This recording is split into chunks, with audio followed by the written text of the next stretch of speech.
Point of order? Yes, Mr. Angus, on a point of order. Thank you. Yeah, sorry, I don't want to interrupt our witnesses. I just want to get a clarity on the witnesses that we have for TMX for the next meeting. I understand there's that some of the witnesses aren't coming. Can you confirm whether or not they're unable to meet because it's a short deadline, or they are not wanting to come to our committee? Thank you, Mr. Angus, and I'll just and I'll go to you right after Mr. Simard, and I'll just ask you to hold for a second.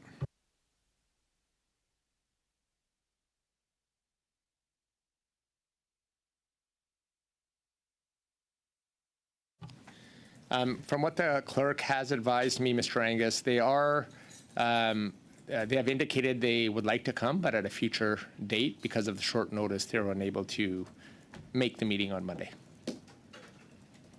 Is that answers on a point of order? Monsieur Simard, on a point of order. Oui, simplement. Yes, in our motion, further to what Charlie has said, we indicated that we should hear from Thursday on the parliamentary budget officer. Yeah, so this would be next Thursday. So if I'm to understand, we won't be hearing from the DPO. This will be pushed back to September, and I would like the committee to ask the parliamentary budget officer to provide us with an update on Trans Mountain. So we will be hearing from him in September. Therefore, he should be able to update the document that he has already tabled on Trans Mountain. So when he tabled his document, the PBO, we weren't talking about $30 billion. So I'd like the committee to ask the for an update before he appears, which will probably take place in September.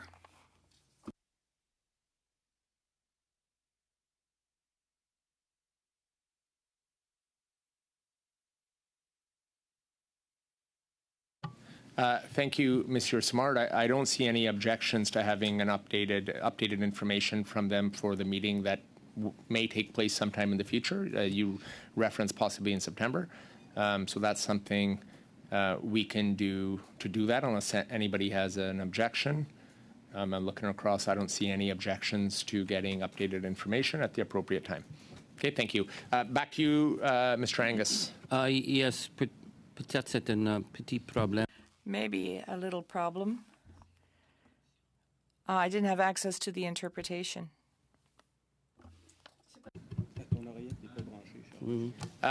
Mr. Angus, I had heard Mr. Simard through the interpretation. I believe Mr. Steinley has also indicated the same. You might be on the wrong channel, or you... No, it's okay. But were you clear with my response that was given to Mr. Simard's question? I think so. Everybody's clear with what I had stated? Okay. So we're good? No objections to me to proceed forward with our... Okay. Wonderful. Thank you. Okay. Thank you to the witnesses for being patient. We'll now proceed with the witnesses for today. From Capital Power, May Wong, Senior Vice President, Strategy, Planning and Sustainability by video conference. Daniel Georgiou, Vice President, Regulatory Sitting and Stakeholder Engagement by video conference. From Geothermal Canada, Catherine Hickson, President by video conference. From Greengate Power Corporation, Dan Balaban, Chief Executive Officer by video conference. From Western Copper and Gold, Paul West-Sells, President by video conference. You have up to 5 minutes for opening remarks, and after that, we will proceed with the round of questions. And I will be using these two cards, a yellow to give you a warning of 30 seconds, red that your time is up, and I'll try not to cut you off mid-sentence, but would ask you just to wrap up if you do see a red card.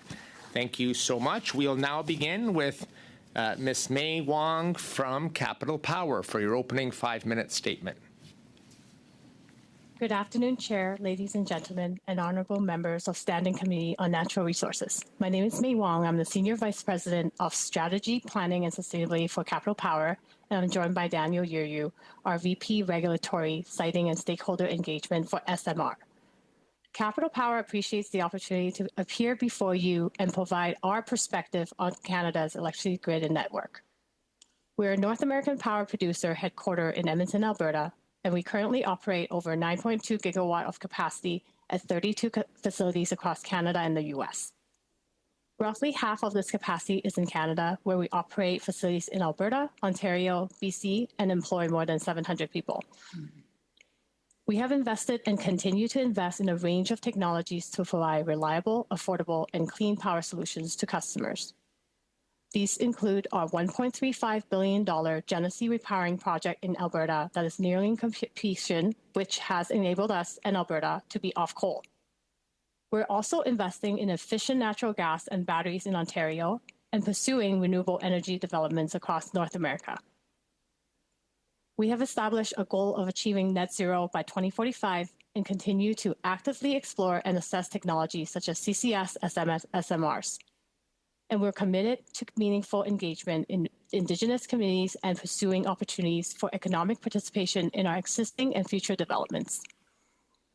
The focus of our remarks today will be to highlight what we believe are key considerations in developing the framework necessary to attract and sustain the scale investment in generation capacity to meet expected load growth, to achieve decarbonization for our grids, and to ensure continual reliability and affordability.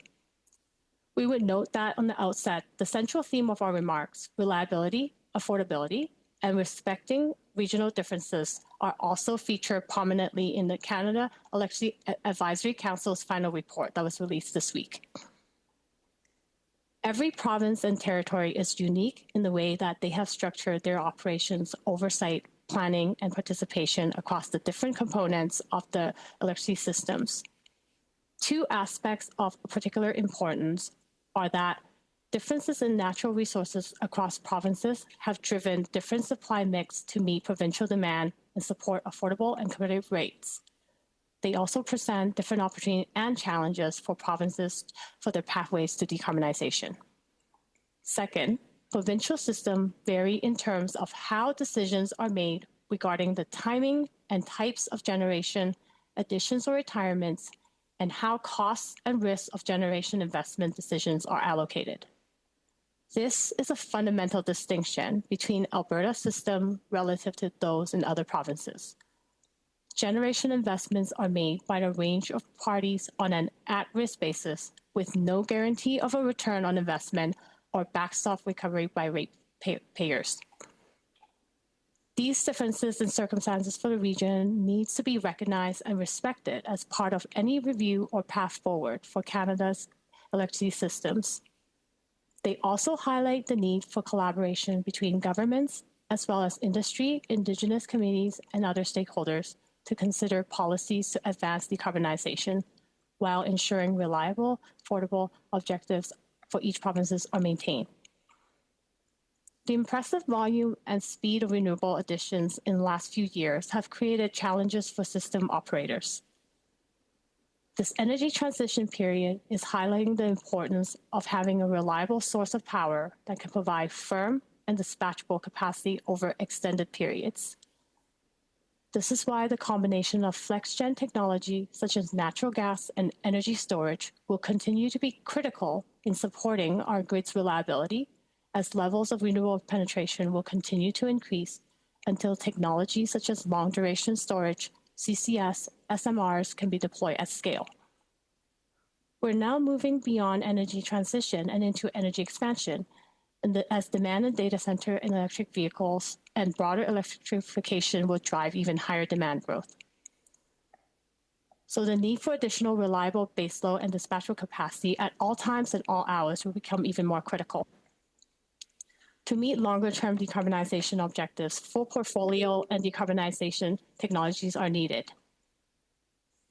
The components that we need for our approach is that policy and regulatory frameworks needs to enable, accelerates development and deployment of newer technologies, to provide clarity and certainty regarding future carbon pricing at the industrial level, appropriate support to mitigate cost challenges, and also the support needed for network infrastructure required. Projects in Canada will be competing in projects around the world. Therefore, we need to provide timely resolution and clarity for policy frameworks to provide the confidence and certainty to move forward. This concludes my opening remarks. Look forward to any questions honorable committee members may have. Thank you. Thank you for your opening statement. We'll now go to Geothermal Canada, Ms. Catherine Hickson. You have 5 minutes. Good afternoon, everyone. Thank you very much for the opportunity to speak to you today. I think what I bring to this table is not so much something specific about transmission, but it's kind of the forgotten resource, and that is the deep geothermal heat beneath our feet. This has been the Geothermal Canada was actually formed in 1974. This is our 50th year.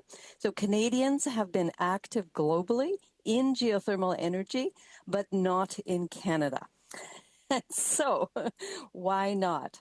There are a number of reasons, but what I want to bring to the table today is really what geothermal energy is. It covers a spectrum of technologies, and that is those spectrum of technologies start with ground-based, so this is shallow geothermal. These are heat pumps, and often you will hear somebody say, I have geothermal. It is most likely that they, in fact, have a ground base or a geo-exchange system. We move to conventional geothermal, which is a deep extraction of brines naturally occurring in the subsurface, extracting that energy from them to produce power or thermal energy. What is working, there's a lot of research and development around today, are what are called advanced systems or engineered systems. In fact, the engineered geothermal systems, the American government has invested approximately $300 million in the last 2 years in the advancement of engineered geothermal systems. As a note, there's over 16,000 megawatts of installed geothermal power globally. That doesn't sound like very much. But we have to remember that geothermal is base load, it is firm and dispatchable, and that 16,000 megawatts is equivalent to 5.5 billion megawatt hours annually. I want to make sort of 10 points about geothermal. It can help in Canada's decarbonization. It can provide baseload electricity as well as thermal energy. And I want to stress that these facilities do not require battery backup or storage, and they are grid stable and able to provide dispatchable power on a 24/7 basis.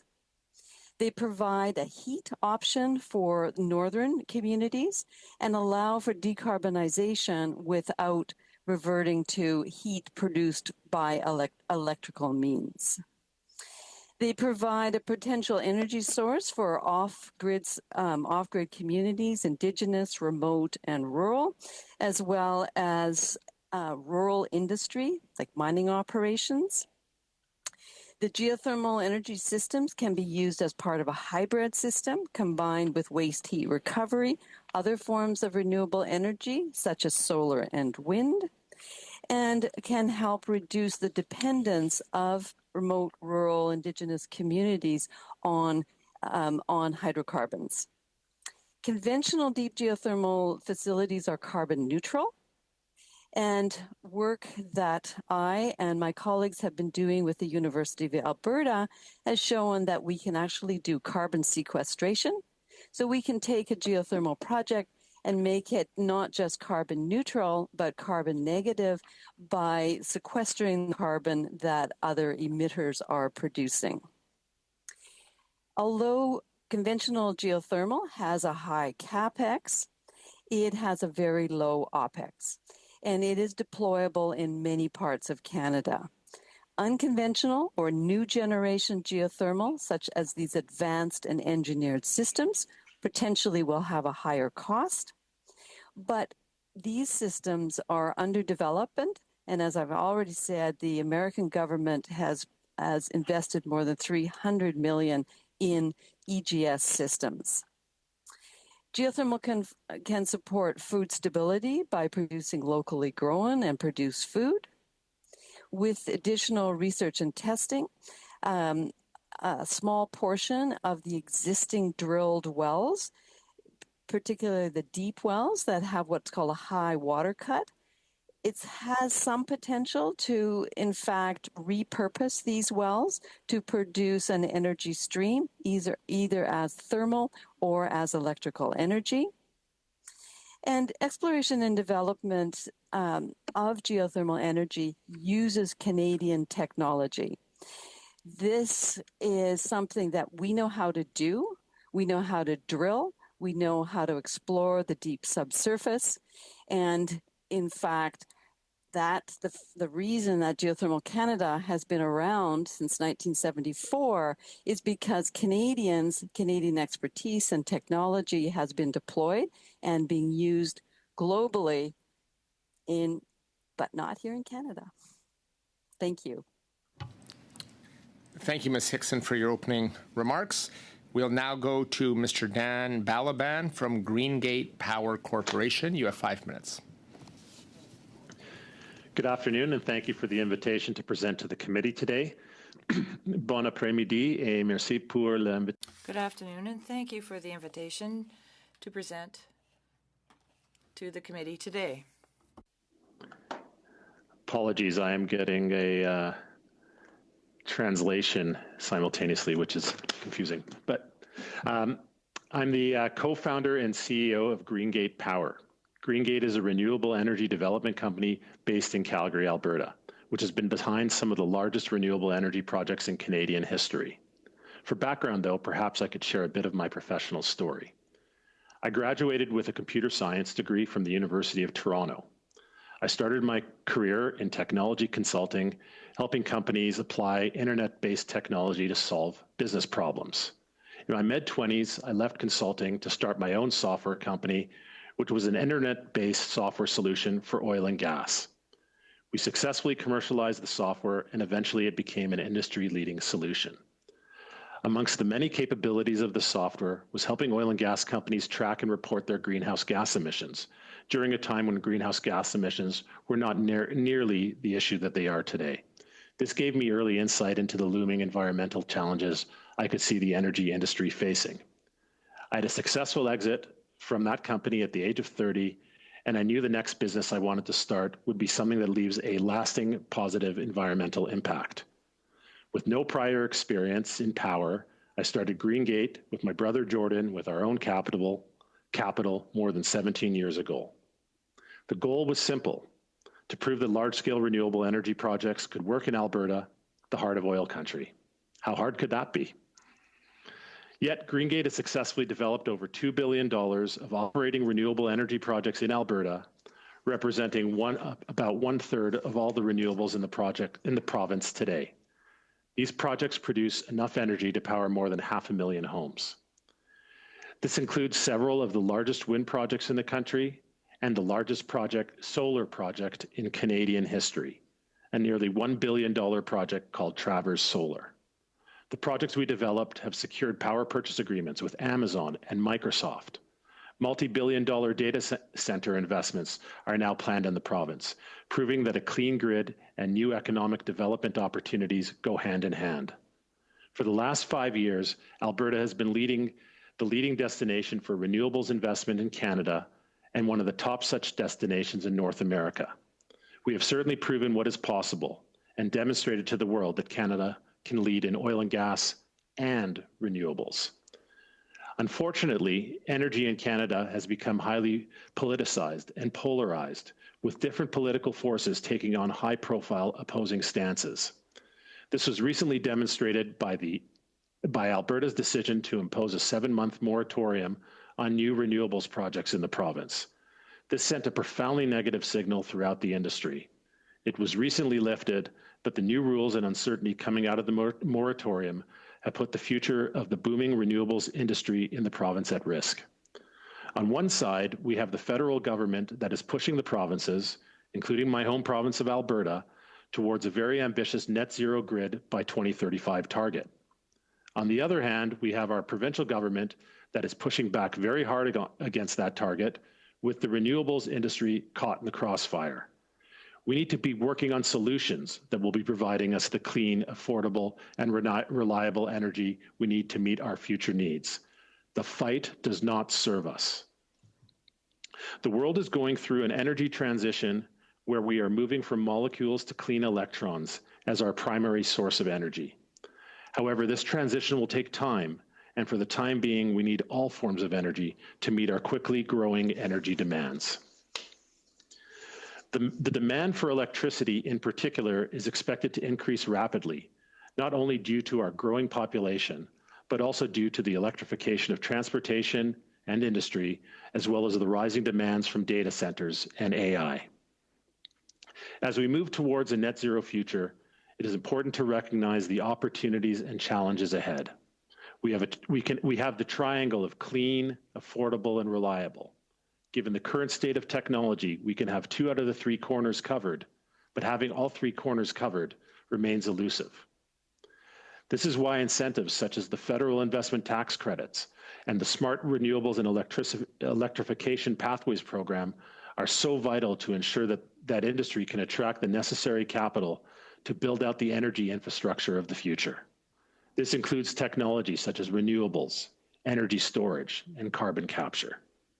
Now is the time to move past polarization, take on the challenge, and seize the opportunity ahead for all Canadians. Again, thank you for the invitation, and I look forward to a productive discussion. Merci. Thank you, Mr. Balaban, for your opening remarks. We'll now go to Western Copper and Gold, Mr. Paul West-Sells, and you have 5 minutes. The floor is yours, sir. Thank you. Good afternoon, Mr. Chair, members of the committee, for the invitation and honor to speak today. My name is Paul West-Sells. I'm the president of Western Copper and Gold. Our flagship project, the Casino Project, is one of Canada's largest and most significant critical minerals projects located in the Yukon Territory. I'm here to discuss the significant role our project plays in supporting the transition to a green economy and the development of a resilient and modern electricity grid. Over the life of the mine of the Casino Project, it's estimated to contribute $44.3 billion to Canada's GDP, create over 132,000 full-time equivalent jobs, and contribute $11.2 billion in taxes and royalties to various levels of government. The Casino Project will be a key contributor to Canada's supply of critical minerals essential for the green energy transition. With an anticipated lifespan of 27 years and the potential to extend for decades beyond, the project is expected to produce substantial quantities of copper and molybdenum, along with gold and silver. As you know, these minerals are crucial for the development of renewable energy technologies such as wind turbines, solar panels, and electric vehicles, aligning with Canada's goals for a more sustainable electricity grid. As the biggest mining development in the Yukon Territory, we're committed to ensuring the Casino Project becomes a model of green copper production. To achieve this, we need access to a stable, reliable green power connection. This is why Western has been such a proponent of the BC Yukon Grid Interconnect. Simply put, the Yukon is running out of power. Every year, as the population grows, the territory is forced to tack on more diesel generators to meet increasing demand. In the winter, they just can't keep up. The BC Yukon Grid Interconnect represents not only a source of green power, but would bring reliability to the Yukon grid. The interconnect opens the opportunity for our project and for others to run on a reliable power source. It will strengthen our northern sovereignty and unlock future prosperity for our northern communities. The government of the Yukon Territory has already put in an application to begin doing the exploratory work on the grid interconnect through the Critical Minerals Infrastructure Fund. This would mean beginning work on the planning, site, and route selections and continuing engagement with Indigenous communities in BC and the Territory. We understand that any project of this size will take time, but every year that we wait, the costs grow higher and the demand for transmission grows higher. We need to start making tangible first steps towards making this project a reality. As it stands right now, because of the size of our project and the nature of the Yukon's grid, the casino project is forecasting to spend $1.8 billion on the carbon tax over the life of mine. That is because to power the mine, we need to build and operate our own LNG power plant. In other parts of Canada, we would be able to connect to the grid power, but development of electrical grid in the Yukon has not kept up with demand and is not equipped to power the next wave of critical minerals projects such as our casino project. We believe that if we are paying into the carbon tax, that the money should go towards projects that strengthen energy security for Yukoners. Canada's electricity grid and sector are a competitive advantage in the 21st century. As the nation transitions to green energy sources, projects like ours play a crucial role. Copper from the casino project will support the modernization of grid infrastructure. We will be a reliable, ethical, sustainable source of critical minerals for manufacturers who use our critical minerals in transmission equipment, generators, and batteries. Canadian critical minerals are essential in friend-shoring our domestic industry, ensuring that Canada and its allies have access to the resources we need. The financial barriers to reaching net zero electricity by 2035 are significant. We recognize that. Our project contributes to this transition by attracting private sector investment. The casino project's economic benefits, including job creation and regional development, are a generational opportunity for the Yukon and for the country. Canada's commitment to decarbonizing its electricity grid by 2035 and achieving a net zero economy by 2050 is a challenging yet necessary path. Our project exemplifies how private sector initiatives can support national decarbonization efforts, contributing to a cleaner electricity and reduced carbon footprints. Western Copper and Gold is proud to be at the forefront of supporting Canada's transition to a green economy through the casino project. We are committed to contributing positively to the nation's electricity infrastructure, environmental goals, and Indigenous engagement strategies. Our role in providing critical minerals, supporting grid modernization, and fostering economic growth positions us as a key player in Canada's sustainable future. Thank you for the opportunity to share our vision and our commitment. I look forward to your questions.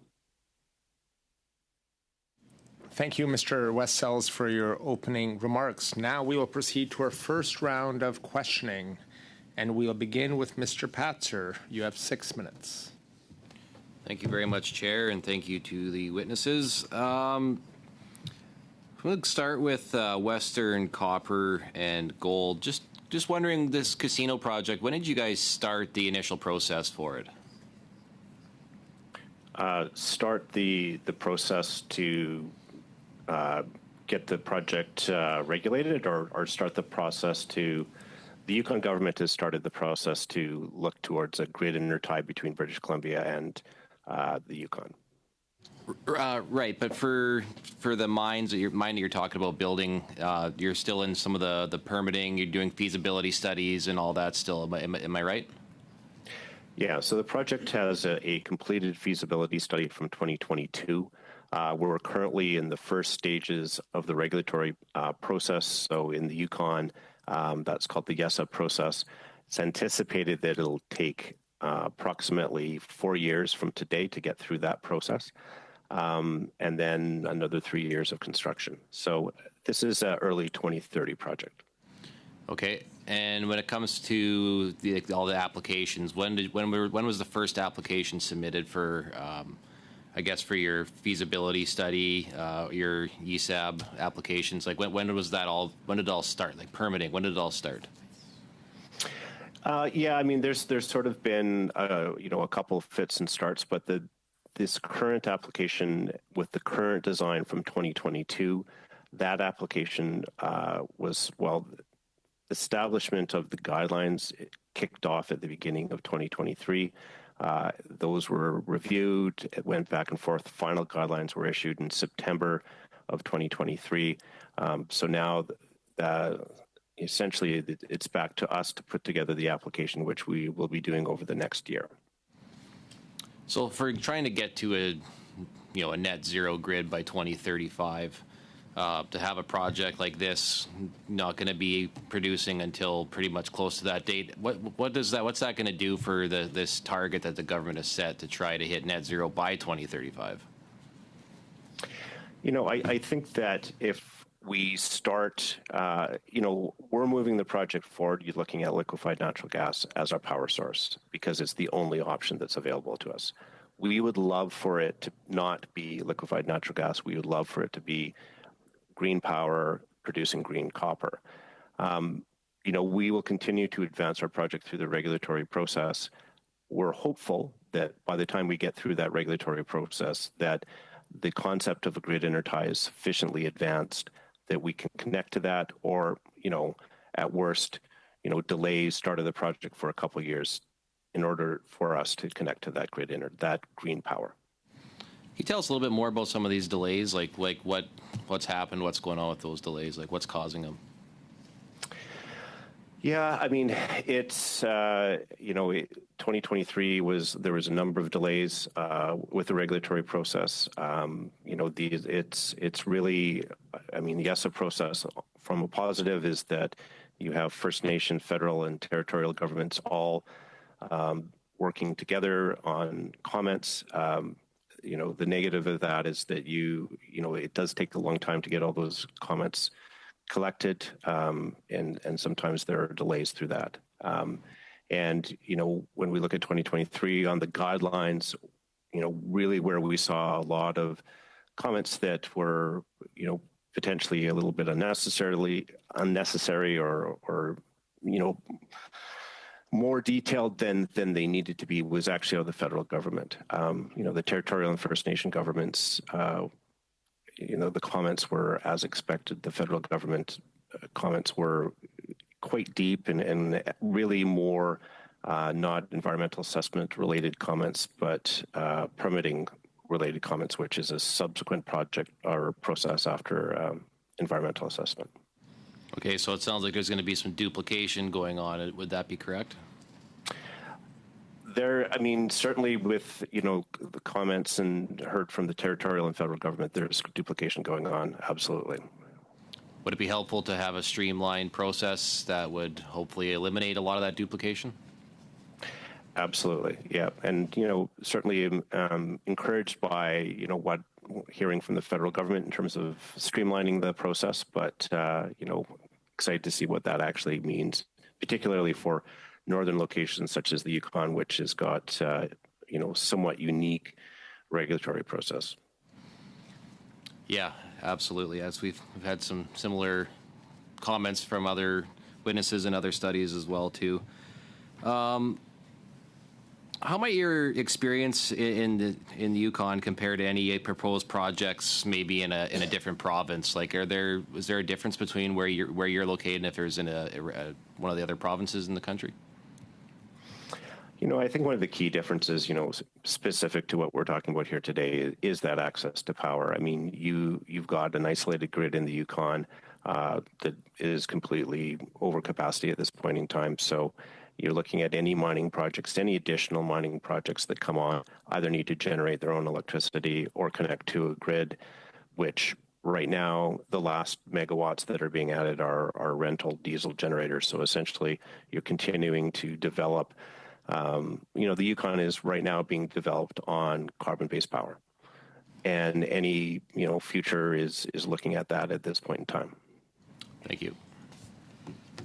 Thank you. We'll now go to Mr. Brendan Hanley. Welcome to committee, Mr. Hanley. Great to have you. You have 6 minutes. Thank you, and I want to just thank my colleagues and committee members for allowing me to take a turn on this committee. I think this is a really important study to explore, develop, and build. And to me, electricity in the national grid should be looked at as a nation-building exercise. And I want to make sure that the northern perspective and northern needs and opportunities are included in this study. And so I will concentrate my questions with Mr. Westsells, but I do want to just briefly first and thank you to all of the witnesses, by the way. But Ms. Hickson, I'm really interested in your in your testimony, and I'm interested on if you can comment on geothermal potential for Northern Canada. Of course, I'm particularly interested in the Yukon Territory. I know that there has been some activity there, but can you perhaps update me very briefly on geothermal energy in the north? Yes, I would be happy to. Coincidentally, I've just been working with the Yukon government to develop a geothermal regulations. So I have global expertise. I've been in the geothermal industry for 43 years now, and have been actually working with not just the Yukon government, but also the government of Northwest Territories, and have also been working with the government of Nunavut. And yes, there is certainly Yukon has a better potential than Nunavut. The southern western part of Northwest Territories has very good potential as well. In the rest of mostly Nunavut and northern NWT, what we need to do is more research and development into these enhanced or engineered geothermal systems. Thank you very much. That's very interesting. Mr. Wessel, so yeah, very good to see you. And we've had many conversations on this particular topic and others around the casino project. But you've discussed some of the unique features already of Yukon's energy grid as an isolated northern grid. But what do you see as the opportunities in connecting to BC and what I would like to phrase as really connecting to the national grid, and what specifically is the support that you think you need, particularly from at federal level? Yes, thank you, MP Hanley, and it's good to see you again. Yeah, I mean, I think that obviously the opportunity that I'm presenting here is Canada's largest critical minerals mine, copper and molybdenum, for 27 years plus, a number of decades. I mean, could likely up to 100 years. So that's a large opportunity in and of itself. Behind us, there are a number of other critical minerals projects as well. But that isn't the only thing that we're talking about. I mean, since this idea has been floated, and it's been floated really at the territorial government level for the past year or so, there is opportunity in terms of generation that's been brought to my attention, particularly in northern British Columbia. There's been opportunity in terms of other northern British Columbia mining projects that would be opened up by this. I mean, this is essentially, the way I think about this is that one of the key things that opened up the Yukon was the Alaska Highway that was built around World War II. The next big highway that needs to be built is the electrical highway, and that electrical highway needs to go up into the Yukon. Yeah, I think casino is a really interesting case study of the relationship between modern mining, critical mineral development, and then the need for the energy to support it. And at the same time, of course, critical mineral development is critical to support the energy transition. Can you talk about what your understanding is of where British Columbia is in pursuit of a BC-Yukon connection? Yeah, sure. I mean, so it's my understanding that publicly that Premier Eby from British Columbia has put his support behind this. I believe that the application that was forwarded by the Yukon government into the Critical Minerals Infrastructure Fund includes a letter of support from Premier Eby. So at that political level, there's absolutely alignment on this. And like I said, this is not just about opening up the Yukon. It's about opening up northern British Columbia and the Yukon as well. Yeah, great point. And I wonder if you can touch on, we've heard, of course, the presentation on the potential for geothermal. You've talked about, really the only choice apart from grid connectivity is LNG. But can you talk about the role of renewable technologies? And what about, either in the medium term, but maybe in the long term, if we really are looking at decades of mining potential, both at Casino and at other sites around the north? Yeah, I mean, it's part of our regulatory application. We need to show the ability to, what potential there is for green energy. Those studies have been done. What we found is that there wasn't really a cost-effective opportunity for our mine specifically. It doesn't go to say that there isn't an opportunity if you expand the grid, look at a number of different opportunities around the area that can't be brought into the Yukon and add to the energy mix. Thank you very much. Thank you. We'll now go to Monsieur Smard for 6 minutes. Merci beaucoup. Thank you, George. I'd like to verify something with Mr. Balaban of Greengate Power Corporation. Can you hear me okay? Is the interpretation working? Can you hear me?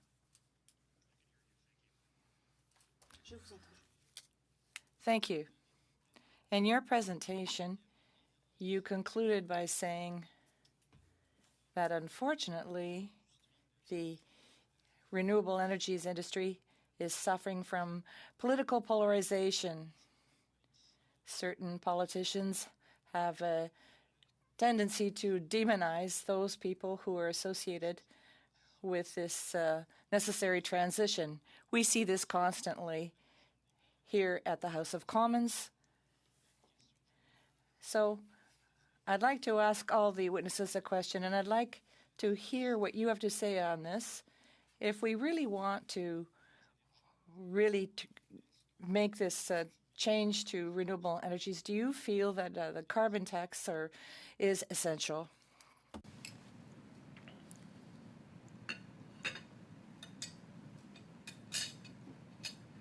Would you like to begin with Mr. Smart? Par Monsieur Balaban, oui. I'll begin with Mr. Balaban, please. You touched on a point that I made, which is, the polarization around the energy discussion in this country.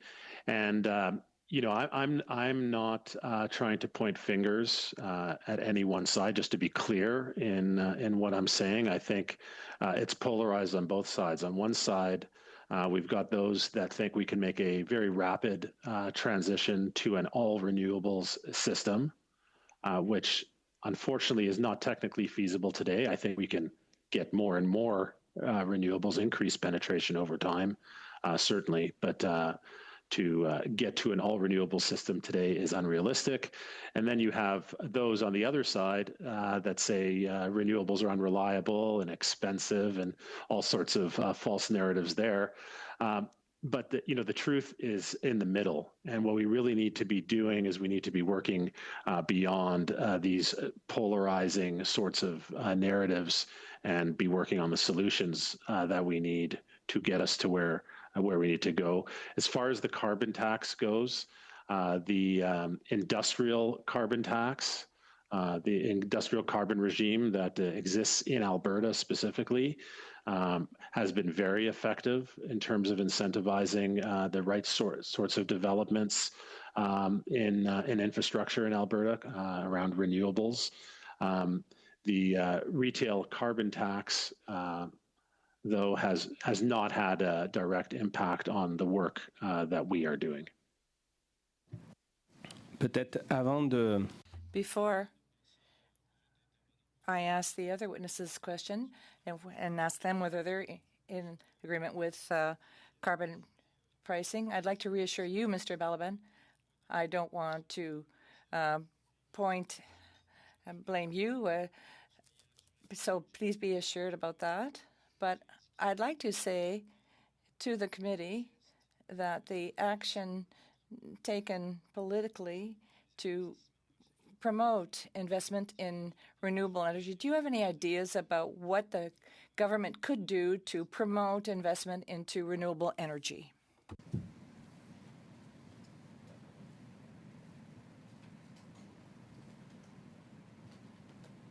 Is that a follow-on to me? Oui, tout à fait. Yes, it is. Well, okay, thank you. There's some policies that are being put forward right now and that are in place right now.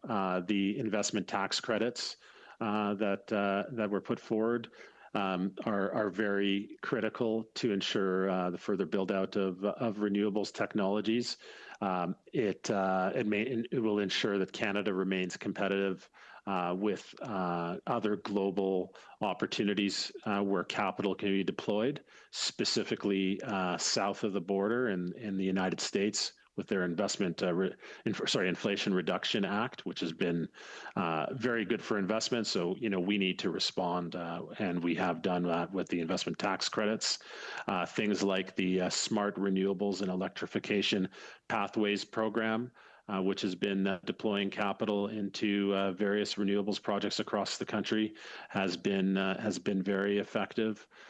Things like the Canada Growth, the Clean Growth Fund, the Canada Clean Growth Fund, which has been providing, assurances for long-term carbon revenues, has been very effective. Some of the work that the Canadian Infrastructure Bank has been doing has been effective, and I think it's really a toolkit of things that we need to seize the opportunity, and it's important that we move relatively quickly on those opportunities so that we can remain globally competitive. Merci. Je vais terminer. Thank you. I will conclude very quickly by asking each of the witnesses to say whether they're in favor of carbon pricing in order to promote electrification. So very quickly, could you answer by a yes or a no? Kathy Hickson, Geothermal Canada, yes. Capital Power, yes.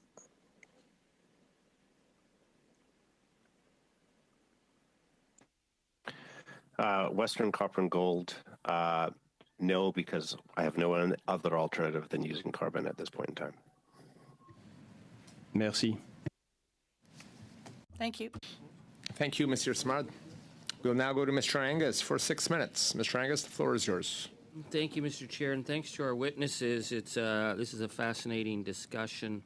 I want to begin with you, Madame Wong, because you represent a company that has enormous expertise in power and diversified power. And I'm interested because recently you walked away from the Genesee project near Edmonton, and that was a big $2.4 billion carbon capture project. And that really took everyone, I think, a bit by surprise. And some analysts suggested that you guys walked away because of financial and technical uncertainty about the project. Could you explain why the Genesee project was shelved? Thank you for the question. I'm going to pass this question to be answered by my colleague, Daniel Viryu. Thank you, May. And Mr. Chair, I assume it's okay for me to proceed? Yes, proceed. Okay, thank you. So in terms of the Genesee announcement, that as we stated publicly at the time of the announcement, that was there were two parts to it.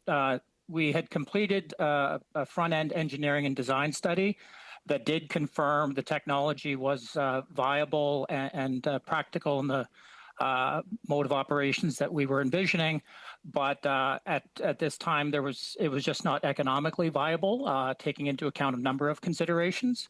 So the decision was made to stand down on it for this time, but we did also state, and we stand by, that we would definitely reassess it if economic circumstances and conditions change, and that relates to things such as the costs of the technology itself, and commodity pricing and other factors. So that was.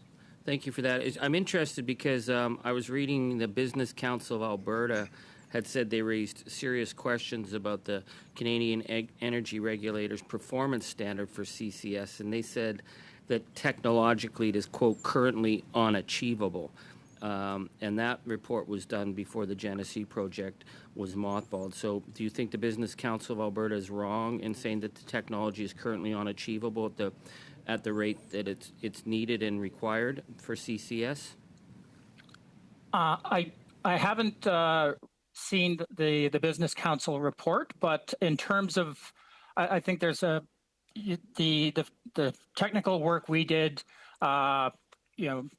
identified the attainable or the expected level of performance of the technology given the mode of operations. In the context of the discussions with that are underway regarding the clean electricity standards, there is a discussion of whether the assumed standard that would be included in that reflects the capability of the technology. So that may have been what the report was referring to, but there's a distinction between what the vendors have assured us that the technology can achieve and what may or may not be reflected in any regulations. The regulation is a 95% containment, which there have been complaints that that's not technologically feasible. I guess my concern is that the CER says that in order to meet our targets, there's going to have to be a 39 times increase in CCS from current levels. So if it's not financially feasible, and you guys have crunched the math, you guys are forefront in terms of power generation. If it's not feasible for you, what's it going to take? Are you looking at, is it going to have to be public subsidies to make CCS work, or is it financially just not doable? At this time, it's not viable given the existing current cost or commodity cost outlook and the suite of support mechanisms that are in place. So, because we're told, certainly our friends in the Liberals keep telling us that this thing is going to take off, it's going to deal with it, but you're dealing with it from a practical point of view. You say you've looked at the technology, you've got a big project. This was $2.4 billion near Edmonton, but you're saying it's not financially feasible. So would you make suggestions for what, more public money to operate these plants, or is it just not doable? I'd note that it just reflected the economics for our project at this time. CCS and other sectors faces different cost considerations, and I can't speculate on what may or may not work for other projects at different sizes. Because your natural gas plant, right? Wasn't it a natural gas plant? We were proposing to put the carbon capture unit on the back end of the two new combined cycle units that we're nearing completion of at Genesee, and as Ms. Wong noted. Okay, I guess my concern is that this would be hugely beneficial for continuing to use natural gas because it's coming under a lot of pressure for its fossil fuel use. So if we had a new plant that had natural gas that we could capture 95%, that would make a huge difference in being able to sell that to the public. But if there's no financial case, then we're going to have to look at other options, are we not? It's not economic today, but we are looking. Yes, we will need to look at other options in any event because the CCS, small modular reactors, hydrogen, geothermal, we think they all have a role and they all provide that zero emitting dispatchable power markets need. So there's still we think a pathway to CCS in the future, but we also do need to advance other technologies as well. Okay, thank you very much. Thank you. We'll now go to our second round of questioning, and we will begin with Mr. Falk for 5 minutes. Thank you, Mr. Chair, and thank you to all of our witnesses that have provided testimony for us here today. Ms. Hickson, I'd like to ask you some questions about geothermal a little bit. I actually am a fan of geothermal. I have several buildings with geothermal in it, and when it works well. When it doesn't, it's expensive. But can you tell me how, when it comes to electricity generation with geothermal, what does it cost per kilowatt hour compare to with other forms of electrical generation?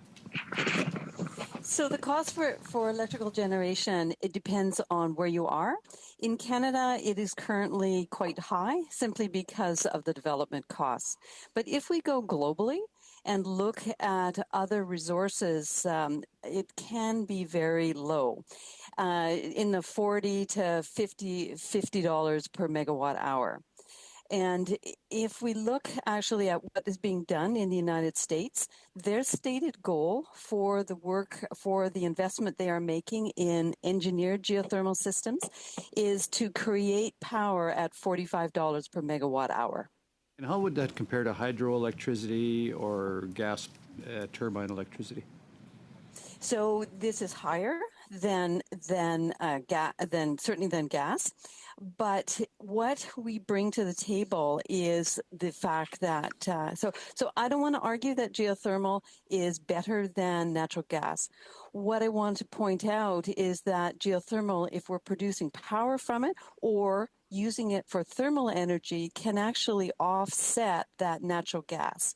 And as an Albertan, that natural gas can be sold much more profitably offshore. Hopefully with the new pipelines that are going to get it there.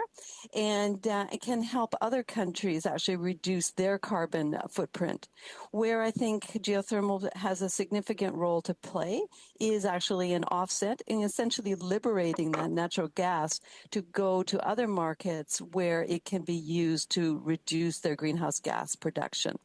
Okay, good. Thank you. And is it feasible in today's environment to actually construct a